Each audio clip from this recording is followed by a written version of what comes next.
I come up, I come under enemy fire. So, first thing I do, right, get behind cover, and I'm going to return fire. As I return fire, right, you're going to send out your pew-pew, bang-bangs. Hey, can you come to me? Can you return fire? Can you perform self-aid? All right, just stay right there. I'll be over there. All right, bang, bang, bang. Once I'm given the clear that I can move out to my casualty, I will then move up. As I'm moving up, I want to do a visual blood sweep. I'm looking up and down, looking at his arms and legs, see if I see any amputations. If I do, I'm going to do a hasty tourniquet. If not, I'm going to grab him and move him. For now, I'm not going to see anything, so now I'm going to move him. Doesn't matter how you move them, just make sure you move them. You can grab them by the cord on their ILTV here. Can you grab your, all right. And we're just gonna drag them out. Good, now we're in tactical field care. Place them down gently, don't hurt them. And if you did have a weapon, we're gonna go ahead and take it away from him now if we haven't already done so. Or my partner already grabbed the weapon while I moved them. Whenever you're working with your casualty, make sure you have your weapon within arm's reach. Unless you put it in a designated area for you and your partner to have easy access to, make sure you can always keep it within arm's reach. So, first thing I'm going to do, if I did any tourniquets, I'm going to reassess. If I didn't do any tourniquets and I saw that his leg was blown off, obviously I'm going to throw a tourniquet on there. But, starting my blood sweep, no blood, no blood, no blood. Come down here, no blood, I find blood. All right, you put your fingers in here, use something to apply pressure temporarily. Grab my combat gauze. Scoop out any blood, and then start packing. I still haven't moved off from M, I'm still on my M. Once it's packed completely in, I'm gonna hold pressure for 3 minutes.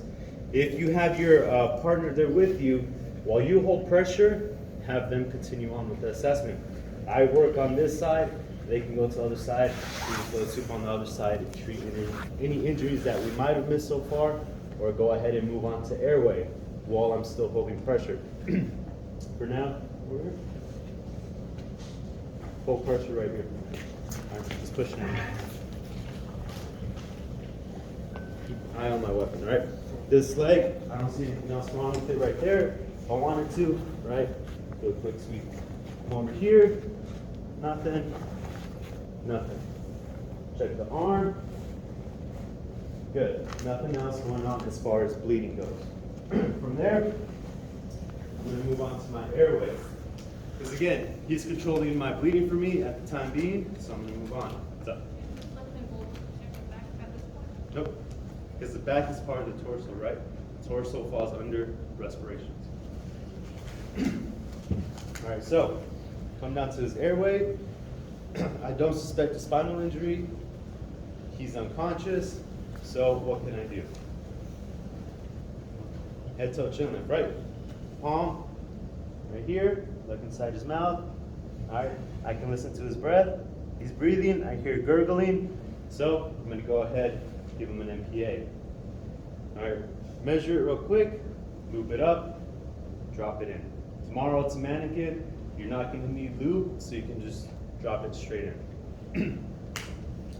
Cool, got an MPA, airway, done. Now I'm gonna go to my respirations. If I feel like it's been 3 minutes or you're told you're cleared to go ahead and start wrapping, you can do so at this time. So I'm gonna go ahead, do my wrap.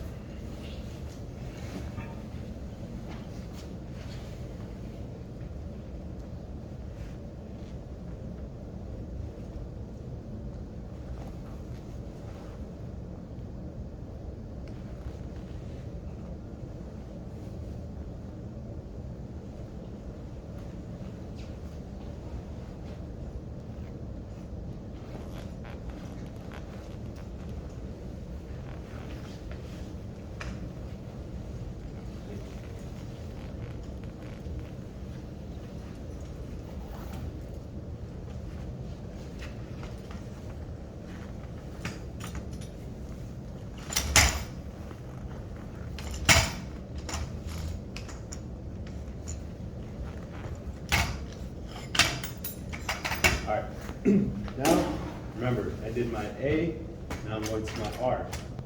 Once I go to my R, if he had his kit on, I'll take his kit off. If not, I want to expose the chest. If I see a gunshot wound, temporarily close it up, have my partner get me a chest seal, or if it's a lot quicker for you just to grab your chest seal, go ahead and grab your chest seal.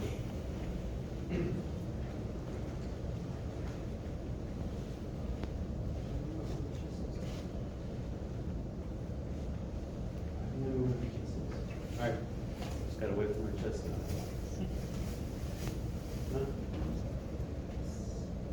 There's some on the table over there. You can go grab me one. Alright, again, temporary fix. If not, have some plastic and I can makeshift one. Put it over top and tape it down on all four sides. This can be a temporary fix. If you get a chest seal and you want to replace it, you can go ahead and do so. So, once I get this chest seal in place, alright, now I'm going to do my rake method. Check for any other entry wounds while I still have them here. So, go ahead, check the sides, check the shoulders, check this side. Can you put the blanket on there for me to see it? All right. Again, while I do this, your partner can already go ahead and put the blanket on there. So talk to each other. Hey, I'm gonna check the chest, go ahead and get the blanket, get the litter, put it on the litter. While he does that, go ahead, flip my casualty, because I'm gonna check for any exit wounds.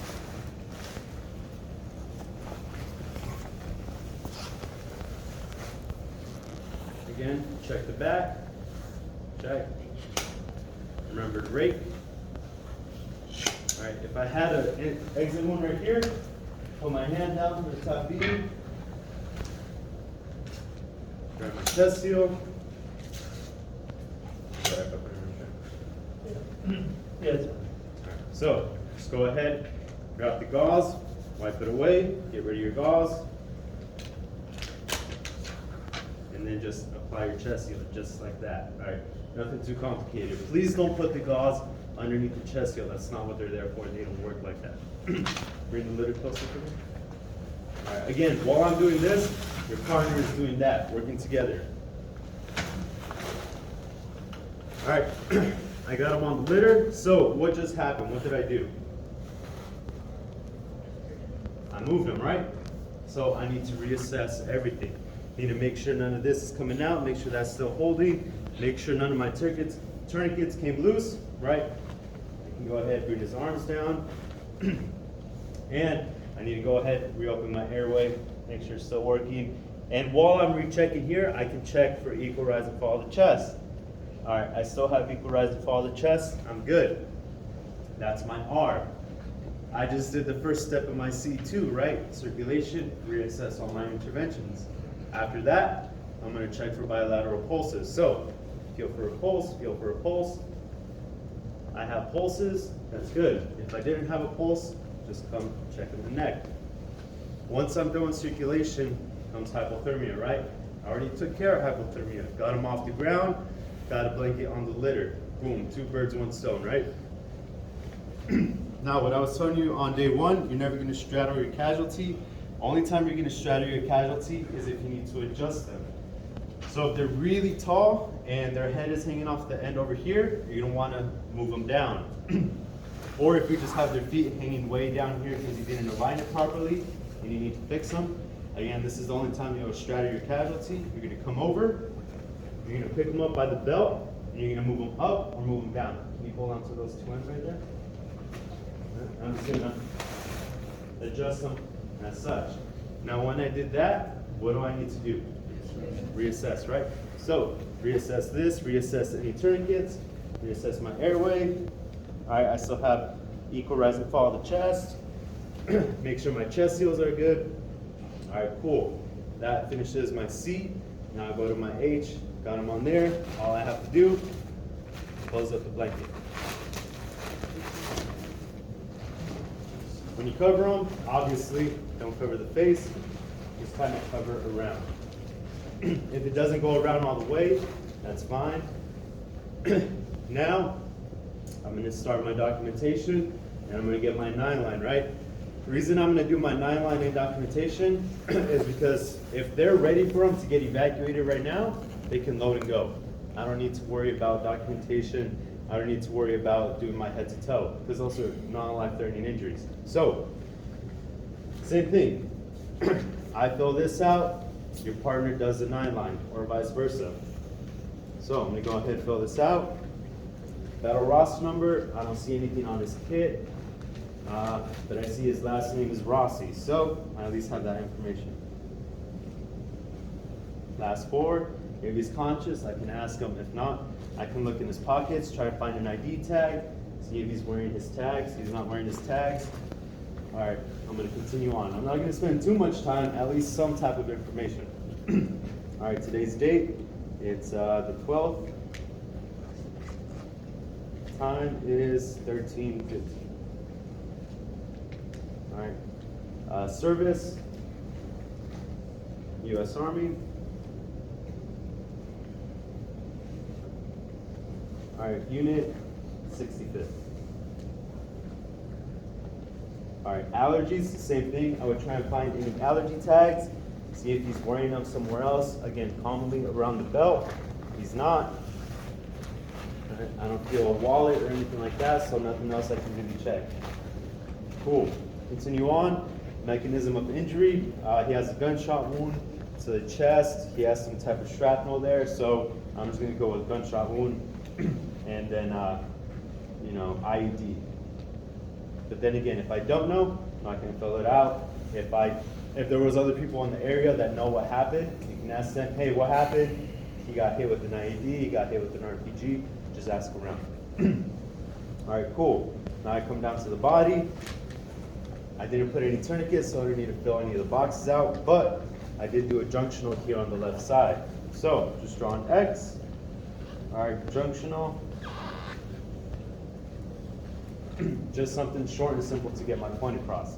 Aside from that, I have a gunshot wound to the right side of the chest, and then I also had one on the left side of the back. So, left side of the back, draw a sign, GSW, and then on the right side of the chest, GSW. If you can't figure out which side is left and right, you can't figure it out like theirs, just get your paper, put it right over them, right there to right there, right there to right there, right? Easy if you can't figure that out. From there, go to my vital signs, my pulse. Feels normal. Just write normal. The time, it's 13:18. All right, blood pressure, I had a pulse on the wrist, so it's going to be 90 over T. Respiratory rate, all right, just breathe with them. All right, he's not breathing too fast, he's not breathing too slow, so I'm just gonna put normal. SpO2, not gonna put, because I'm not gonna worry about that as far as you all go. All right, he's not alert. Hey, can you hear me? Can you move your hands? Squeeze my hand. Not responding to that, not responding to that. All right, so he's just gonna be unresponsive. Just give him a U. All right, not gonna worry about the pain still. Come to the back. No tourniquets, did a junctional, did a hemostatic. Airway, I did an NPA. Chest, I did a chest seal. Perfect. All right, that's all I've done so far. All this other stuff doesn't apply. Hypothermia prevention kit, I did do. Blanket. All right, and I'm done with this for now. I'm just gonna hold on to this until I'm completely done. While I'm doing this, again, your partner is doing the 9-line. They're taking care of that for you. If you're here by yourself, which most of the time you never will be, all right, I'm gonna go ahead and set up my 9-line. I'm gonna give them my location, I'm gonna give them my radio frequency, number of patients by precedence. I have 1 casualty, I have massive hemorrhaging, I have a chest wound, so I'm gonna put them as a Bravo. So 1 Bravo. Special equipment required. I'm just gonna go with the ventilator just in case. So 1 Delta. And then patients by type, he's on a litter, he can't walk, so he's gonna be 1 Lima. Perfect. That's all I need for lines 1 through 5. All right, I'm gonna get on the radio. I have a medevac request over. Line 1, Alpha Bravo 1-2 Tree Flower, line 2, Band-Aid 1-4600, break. All right. Line 3, 1 Bravo, line 4, 1 Delta, line 5, 1 Lima, break. How copy? Over. All right. Good copy. ETA, tree 0 mics. All right, and then if they ask for the rest, you'll give them the rest. If not, you'll continue on. So now I have 30 minutes. In 30 minutes, my evac will be here, so now I have time to do my secondary assessment. Those are all those non-life-threatening injuries. So I'm gonna start from the head, move down to the toes. So when you come to the head, you're gonna inspect it, right? And when I say inspect, you should actually get your hands on it. Don't be afraid to feel them up a little bit. So you're gonna feel the entire head. Do you feel anything, right, that decap BLS, just any deformities, contusions, abrasions, anything like that? If you do, you can treat it and then you can annotate it on your TC3 card. If I'm still working on the TC3 card, my partner already sent up the 9-line, they can get started on that head to toe. They don't need to wait for me to finish my documentation. So again, check the head. All right, nothing, check the face, right? You want to see if you have those battle or raccoon eyes, see if you have any battle signs, CSF fluid, anything wrong with the face. Then you're going to feel the face, right? You're going to feel around the eyeball, the orbital sockets, you're going to feel the nose, you're going to feel the top of the jaw, you're going to feel the bottom of the jaw, just to make sure nothing's broken. While I'm up here too, I want to reassess my airway. As I come down to my interventions, I want to reassess them. So, all right, and I'm looking down, I'm noticing unequal rise and fall of the chest, so I already need to know, okay, I need to take a look at that, right? For now, I can skip the neck, and I want to see, I see that only my left side is rising, the right side is not rising. So what does that tell me? Tension pneumothorax, right? So what's the treatment for a tension pneumothorax? Needle D, right? I'm going to go ahead, feel for my clavicle.